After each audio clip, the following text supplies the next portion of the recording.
Chapter 12.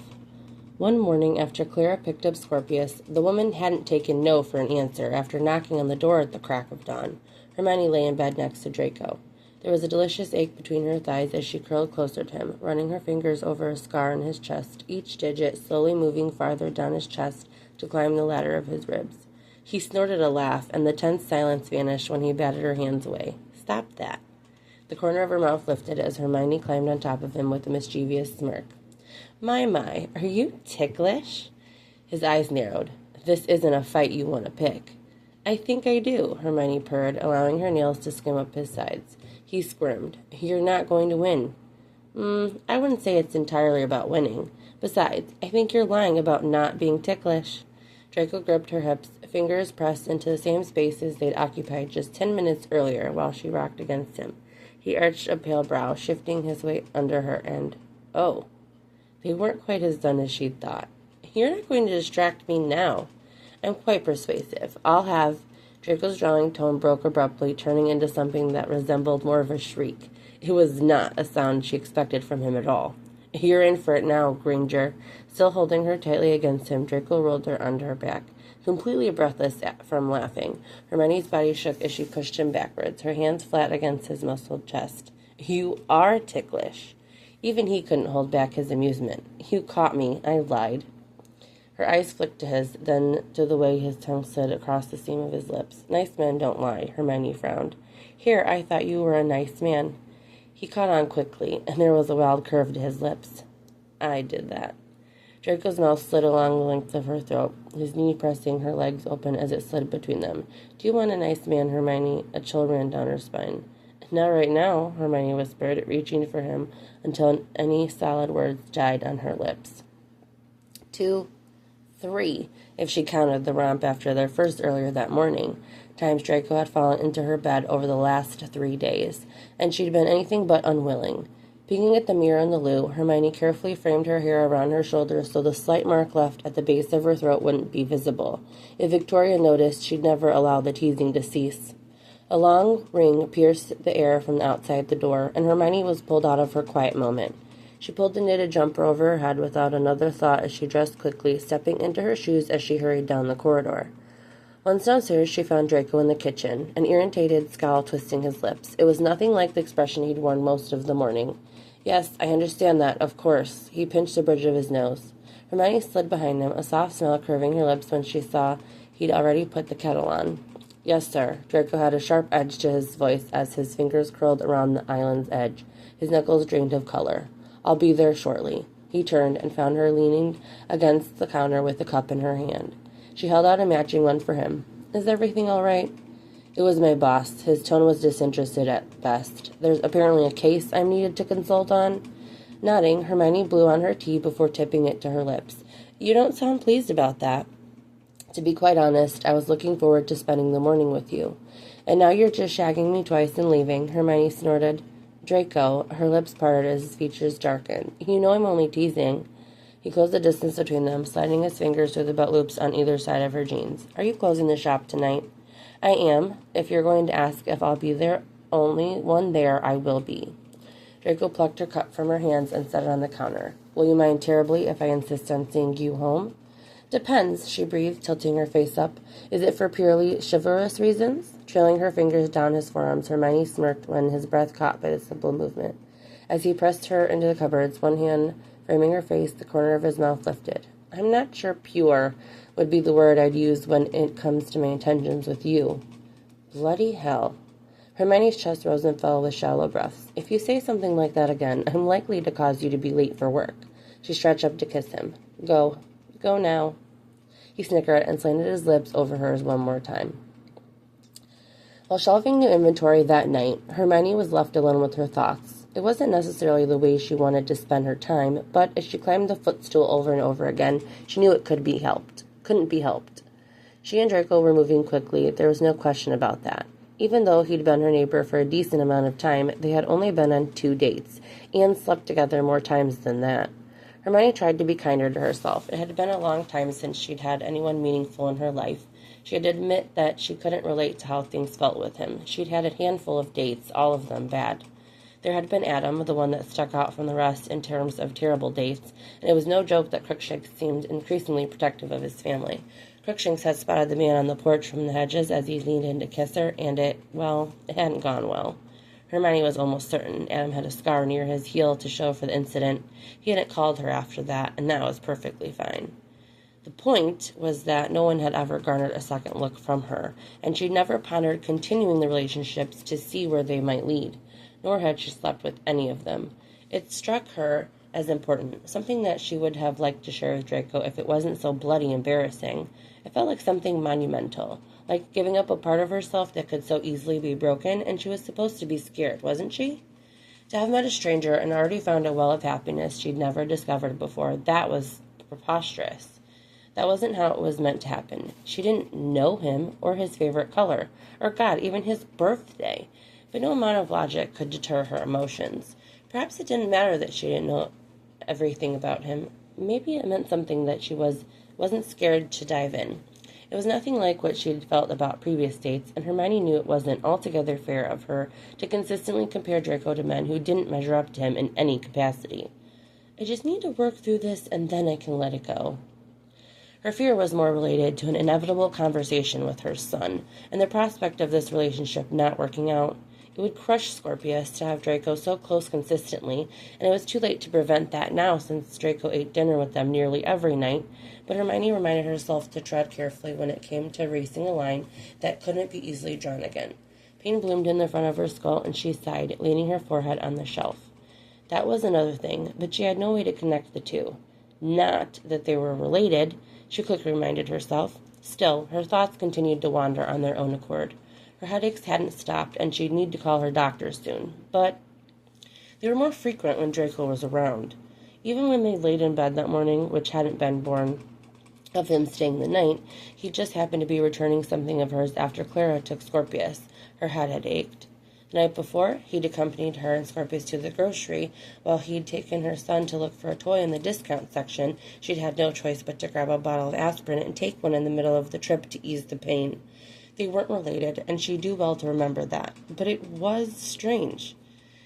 When she grabbed her purse and locked up, she found Draco waiting for her. He handed her a travel mug filled with tea, and she beamed at him. "This is just the way I like it," she murmured, lacing her fingers with his. "I watched you make it this morning." "Thank you." Every second spent with her, the threat of his next birthday loomed over his head. Neither of his parents had managed to contact him yet, but he was certain his mother was still attempting to do so. His father, however, was an entirely different story. Lucius Malfoy was undoubtedly looking for the weakest link in the story about where his son had gone, sole heir and all, but at least he hadn't found a way as of yet. That was the only good news. When he stopped to think about it, their relationship had been a whirlwind. It had been the first time around, too, so apparently some things truly never changed, but they were heading towards the end of October. Leaves changed colors, and he watched Scorpius go out of his way to stomp on the crunchiest ones. His mom did the same, and Draco could feel his frustrated demeanor begin to soften. Money wasn't enough to get him out of his problems, at least not this time. The Greengrasses weren't the slightest bit interested in bribery now that their youngest daughter was the byproduct of one failed engagement. They were looking for status, and Draco could only imagine how heavily they were eyeing the Malfoy vaults. Fucking vultures. All of them. Still, he racked his brain in order to scrape together a plan if everything went tits up. In the best case, which was a daydream he often lost himself in, Granger would regain her memory before June, preferably long before, since he knew she was going to be furious at first, even if she chose to never return to England. The fact that he'd fathered a child would break any marriage contract his father had sealed. If that wasn't the case, and sometimes Draco lost faith that she would ever recall what they'd had, he would expose the news himself, carefully. Letting the entire world know that the Hermione Granger was alive would send the media into a frenzy. He could already imagine the Daily Prophet perching on her lawn, asking the sorts of questions that might make her head crack up beyond repair. No, claiming that he had a child would be messy, and it would require a cover-up inside the ministry. Potter would be on board, as would Robards. The head Auror would bring the minister into it, and Chocobo would never dream of saying no. But it would also mean that her other friends would never know. It would mean that she could never return to a life she probably missed, and Draco would also have to cut ties with everyone he knew. There would be no possible way to remain in France with the chance of anyone finding them if they were to snoop. It wasn't a risk he was willing to take. As easily as it would be to expose Scorpius's paternity, it wasn't a valid option. There would be questions he could easily brush off. His father would launch a personal investigation of his own, hiring wizards to track him down, and Draco couldn't stomach putting Hermione in the open like that. To do so would mean he'd risk losing her, and that had never been an option. With his birthday still 8 months away, there was still time. But unless there was a large shift that filled the gaps of Granger's memories without causing irreversible damage, Draco feared they could have years, and it still wouldn't be enough. The best choice was to begin slowly pulling money from the Gringotts vault and depositing it into one that belonged solely to him, while he had Potter covertly converted into Muggle currency. Not that his father had any way of controlling it as it stood right at that moment. However, if Draco were to abandon his title as head of house and renounce any duties that were saddled upon his heir, then the control would temporarily revert back to Lucius, at least until the Ministry intervened, and they would. Draco swallowed as he listened to Hermione humming while she stood at the counter. Outside the sliding glass door, Scorpius was attempting to do a handstand with Crookshanks as his witness. It wasn't going well, but he still continued to try even after every fall. His gaze flicked to Hermione. Her lips were curved into a smile, her teeth showing as she watched through the window. He wanted to remember her just like this. It was nothing new to him. He categorized her features during the war, every single time before they parted again. If worst came to worst, he could disappear. They could disappear. What are you thinking about? Hermione's brows knit together with worry. You've been distracted all morning. As always, the truth was on the tip of his tongue, but Draco forced a weak smile. There was a rough case at work today. He hated how easily the lie came to him. One of these days there might be a lie that she didn't forgive him for. It's nothing.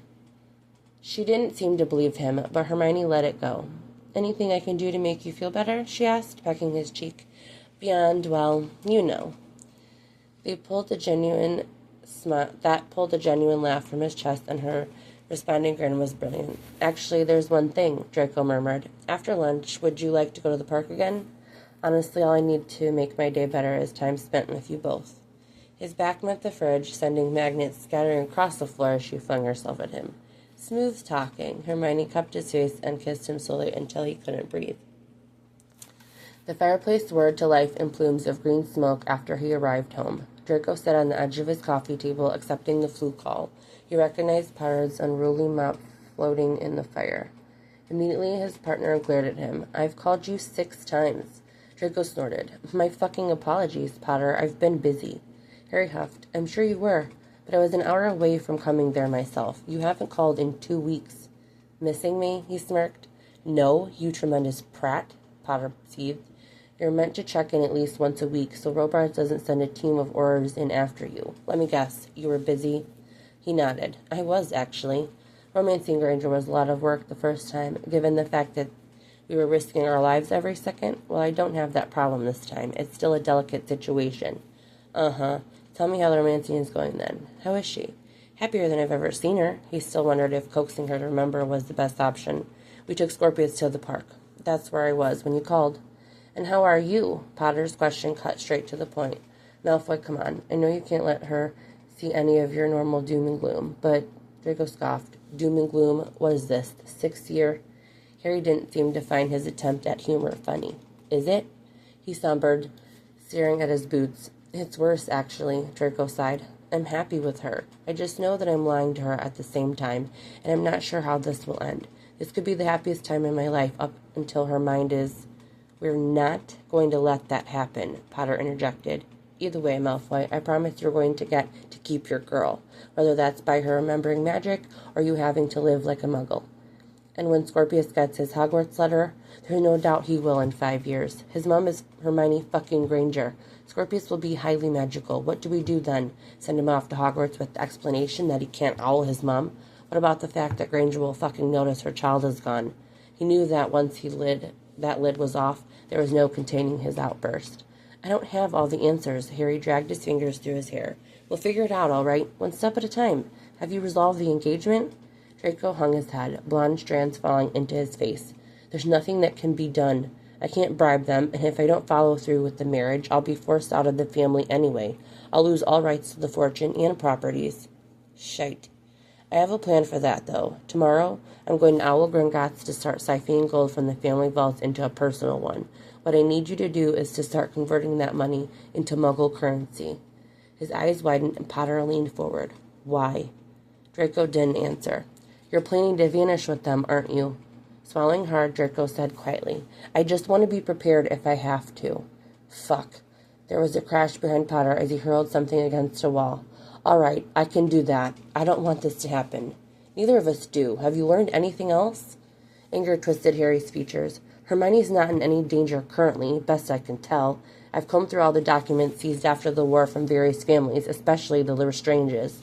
I didn't find anything confirming she was alive, and before you interrupt, I know they wouldn't have written it down, but some of those families kept written records of unbreakable vows. Draco nodded. I still don't know why Bellatrix did this, but I did find something, and it's like we imagined. It's the Lestrange Vault. There was a book filled with ugly fucking dark magic, and Unspeakable had to go over it after a curse breaker. It sounds like the curse Bellatrix would have cast on Hermione. Obliviation, undoubtedly, but it's a modified curse. So they had thought. Harry appeared reluctant to say anything else. If the victim begins to remember anything, the curse will activate and erase their memories once more. It's not a one-time thing, Draco. It's constant, and for whatever reason, Lestrange never wanted her to regain her memory, even if someone else tried for her. It was bad, of course. It had always been bad since the day they learned Granger was alive and without her memory. What does this mean for us? Is it even possible for her to... Robards took it to Healer Smith. I'll know by tomorrow. From what she said, it sounds like it's still very much possible, but it has to be all in one go. There has to be something powerful enough to break through that curse. It didn't sound so likely anymore, but Draco pushed aside his cynicism. Anything else? Yeah, Lucius is making inquiries about where you are. I've seen him at the Ministry multiple times. At this rate, it's only a matter of time before he learns where you are. From what I've heard, the Greengrass family is furious that you've taken off. Let them be. Draco ground out. You need to stall him for as long as you can. He'd known all along that he was on borrowed time, but if his father was to learn of Hermione and his half-blood grandson, Draco didn't want to think about it. Potter issued him a crude two-finger salute before the call ended. Draco remained there for several minutes, his face burned in his hands.